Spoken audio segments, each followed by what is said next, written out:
दोस्तों नमस्कार, मैं उपेंद्र यादव, आप सबका स्वागत है। दोस्तों इस वीडियो में जो चर्चा करनी है उन भर्तियों का नाम मैं बता दूं, क्योंकि कई बार लंबा वीडियो हो जाता है तो लोग सोचते हैं कि हमारी भर्ती का नाम लिया है नहीं लिया।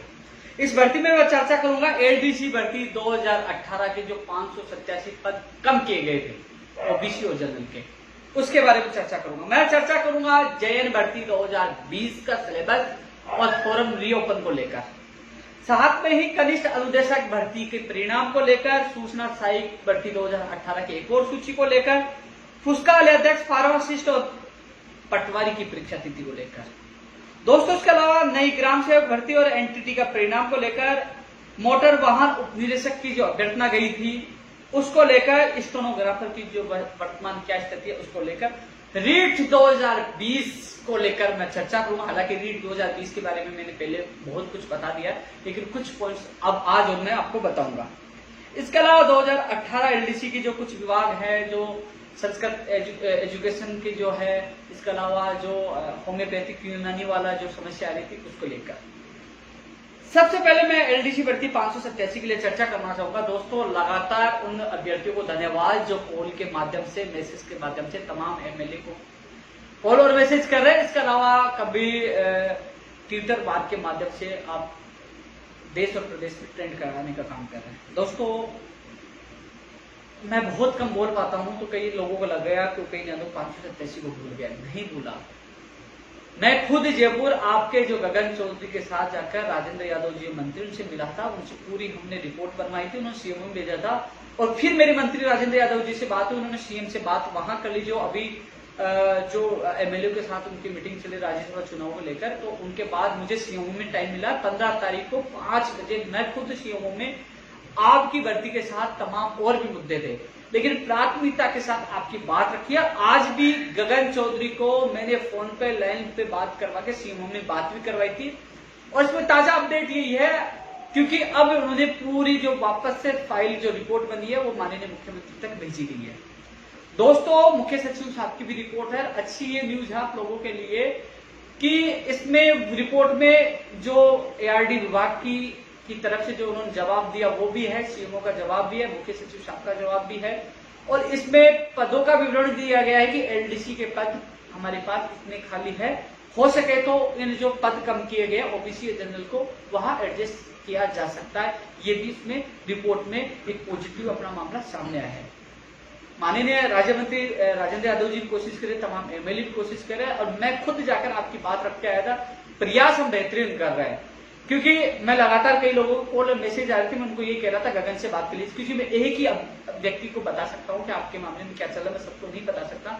बेरोजगार महासंघ में तमाम बेरोजगार जुड़े, हर भर्ती को लेकर इतने कॉल और मैसेज आते हैं, मैं हर व्यक्ति का फोन भी नहीं उठा पाता, लेकिन वीडियो के माध्यम से हर व्यक्ति को संतुष्टि पूछाने की कोशिश करता हूँ, उनको संतुष्ट करने की पूरी कोशिश करता हूँ। तो दोस्तों भगवान को याद करो, अपना प्रयास जारी रखो, अपने एमएलए और मंत्रियों से संपर्क रखें, क्योंकि वो तमाम लोग माननीय मुख्यमंत्री जी के पास ही हैं, और इससे अच्छा मौका नहीं हो सकता कि वो जैसे आप लोग अपनी टीम बनाकर आपने कोशिश की थी, और कोशिश करे कि जैसे आज रिपोर्ट सीएम साहब तक चली गई, तो एक बार वो कल और फोन करे जिससे वो सीएम साहब को कहेंगे साहब रिपोर्ट आ गई, आपका रीजन लिख दे दीजिए। आपने 12,000 से ज्यादा पदों की इस भर्ती को पूरी करवाया, आपने एसटी को भी बैकलॉग जोड़ के आपको खुशखबरी दी, तो ओबीसी और जनरल के पद कम किए गए वो भी बढ़ाकर खुशखबरी दे। तो दोस्तों एक बार आप कल सुबह प्रयास करें, क्योंकि सीएम साहब तक आपका मामला पहुंच चुका है, रिपोर्ट पूरी जा चुकी है, मैं खुद पूरी मेरे तरफ से रिपोर्ट बनाकर दी है, और आज गगन को भी मैंने खुद ने बात कही थी, आप गगन से बात कर सकते हो। मेरा जितना बेहतरीन प्रयास हो रहा है मैं कर रहा हूं, मैं आप लोगों को भूला नहीं, मैं खुद जाकर कल आपकी बात मजबूती से रखी थी। यह आप 587 के लिए है।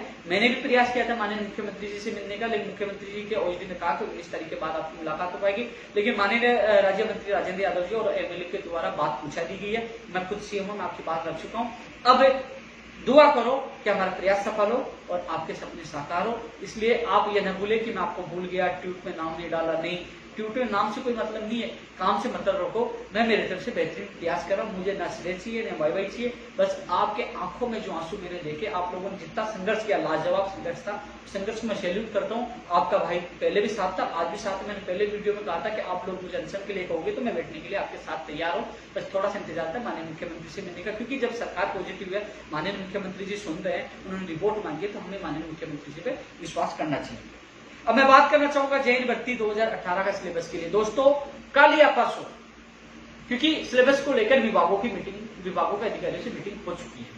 कल या परसों में आपका सिलेबस जारी हो सकता है। कल या परसों नहीं हुआ तो अगले वीक में होगा, यानी कि या मैं समझना कि कल आपका हो गया, आपने कल या परसों के लिए कहा था, यानी कि शुक्रवार को भी हो जाए, अन्यथा अगले वीक में आपका सिलेबस जारी होगा। रीओपन आपके फॉर्म भी अगले वीक में होने की पूरी संभावना, जहां तक मेरी अधिकारियों से बात हुई है, तो अगले वीक में आपके आवेदन प्रक्रिया के आदेश हो सकते हैं। इसके अलावा जो आपका सिलेबस है, मैंने कहा ज्यादा बदलाव नहीं होगा, लेकिन जो भी सिलेबस है उसके या शुक्रवार या कल या परसों या फिर आने वाले वीक में आपका सिलेबस जारी होगा। हमने प्रयास किया है और प्रयास में हमें परिणाम के रूप में यही आश्वासन मिला है कि आने वाले वीक में या कल या परसों तक आपका सिलेबस जारी हो जाएगा जेएन भर्ती 2018 के।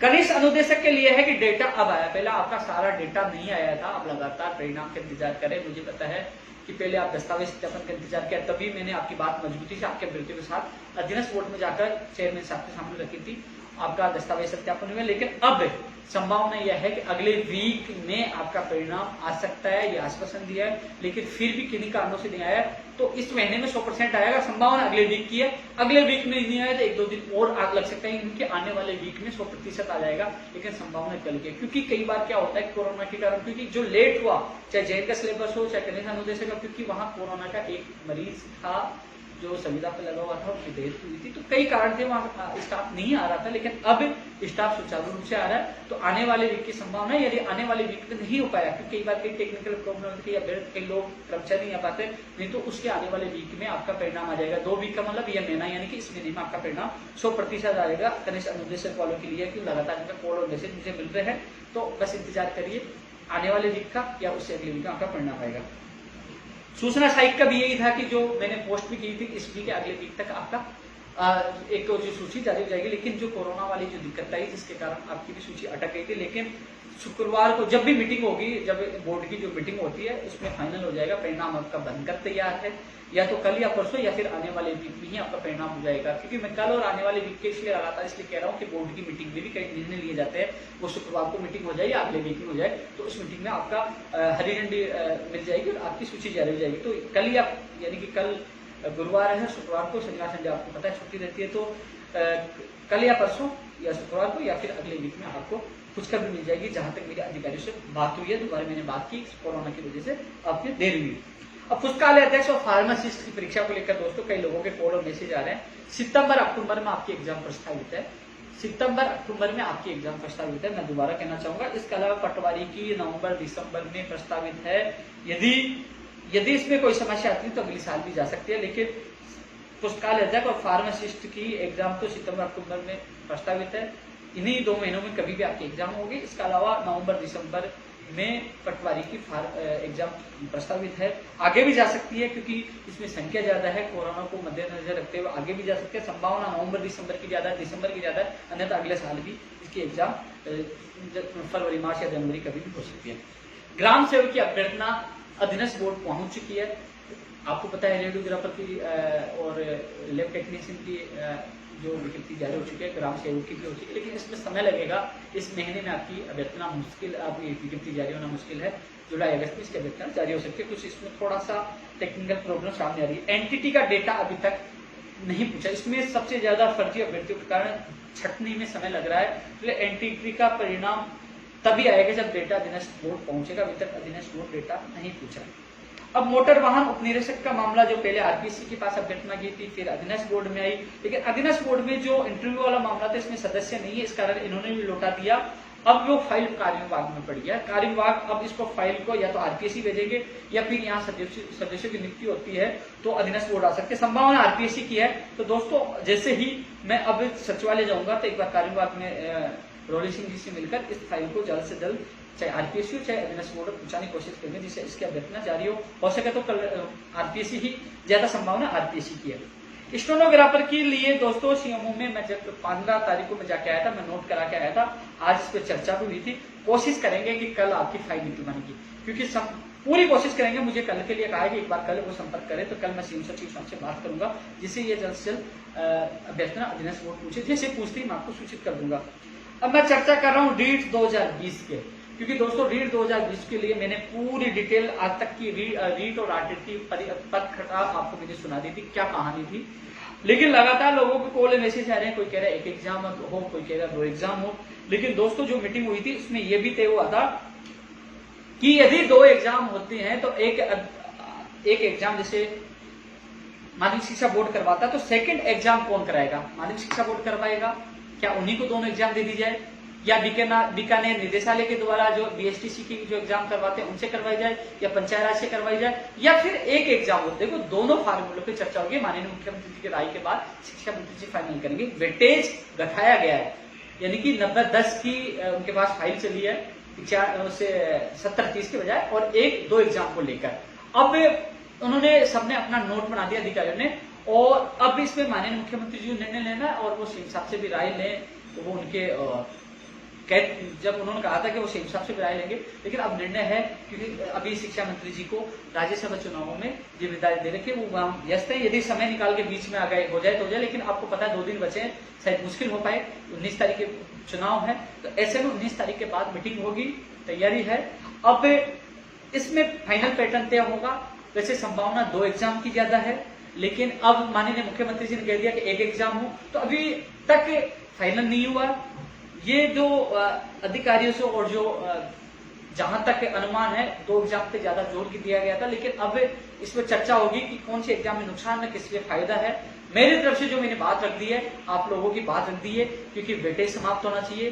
बाहर राज्यों का व्यक्ति तब कम आएंगे जब राजस्थान का सामान्य ज्ञान ज्यादा से ज्यादा आएगा।